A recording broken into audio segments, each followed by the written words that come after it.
you. Yeah, so my name is Mike Gambone, and I teach at Kutztown University. Been here since 1999. I started my career doing Latin American history. So my dissertation's on Nicaragua. And if future me had come back and told me I'd be doing this right now, I wouldn't have believed them. This is like my third or fourth career right now. So I got the idea for the book. It's probably somewhere in the introduction. I had lunch with one of my professors from Penn State. We still talk every year, and she had started doing this course, and I thought, wow, what a great idea! I'm going to steal it. So I did, and I just kind of built it from there and started teaching it at Kutztown in 2016. I'm looking at my enrollments for spring, and I have 157 kids enrolled in this class. So the kids love it. And I think their basic reason is everybody has their own favorite conspiracies. I'm curious to see what you guys have, because I know I know one of them is going to be the moon landing, so that's almost a given. I think that's good. Please. I was going to say, if you see that they're staring straight forward, you're on a big projector, so they're watching you, but not through the camera. But yeah, if you guys want to, what are some of your favorite conspiracies? Flat Earth. Yeah, I heard flat Earth. That's a solid one. Flat Earth's a good one. What else do you have? Porter likes the first Thanksgiving. Oh, really? How are you framing that as a conspiracy? I'm curious.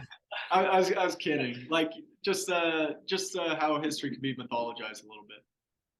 Oh, okay, because I was going to say, yeah, you could have settlers conspiring against Native Americans. That's pretty much a given in some of these scenarios. Yeah, I honestly think some of this stuff, like flat Earth, is just a great example of bad science being misapplied. The chemtrail chapter I wrote is like that. It drives my science majors crazy when we talk about it.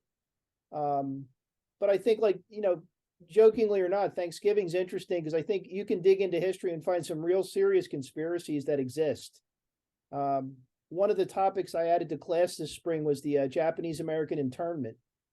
And if you look at how the War Department basically lied to the Justice Department about some of the policies, that ended up in front of the Supreme Court during the war. So you've got official conspiracies that are real that coexist with the crazy ones that we like to laugh at. And I think that's another interesting part of the course in the book that I'd like to talk about a lot. So anybody else have any favorites? Personally, my favorites are the JFK and MLK assassinations. Those are solid. Those are good ones. I totally agree. JFK is my favorite. I was being interviewed a couple weeks ago, and I said, it's amazing we spent my lifetime talking about basically about 2 minutes of history. And I don't know if you've ever looked at the Warren Commission or the House Special Committee. My God, what a great place to start research, and talk about how different types of technologies have evolved so we can evaluate the magic bullet. Somewhere buried in the book is a reference to Gerald Posner, who wrote about that. Really good book called Case Closed.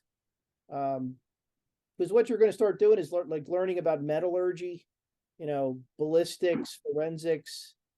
Nothing I'm an expert in, but it's all part of that story. So, I love the Kennedy stuff, and Martin Luther King by extension, same thing. When you're talking about the authorities that investigate the incident and what their culpability might be. That's really interesting stuff. So far so good, guys. Oh, we got another one.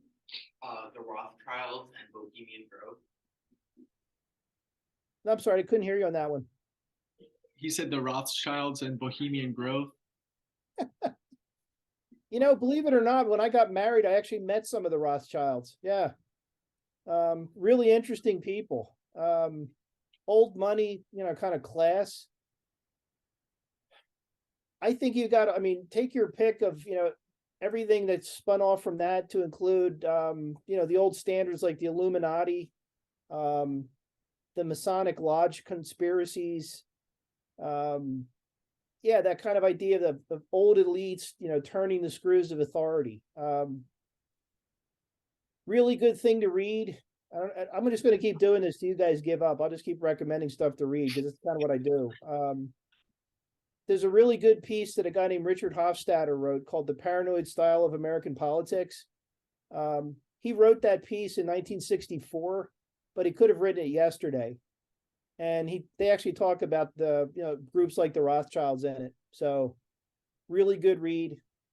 Yeah, so that's a really good one.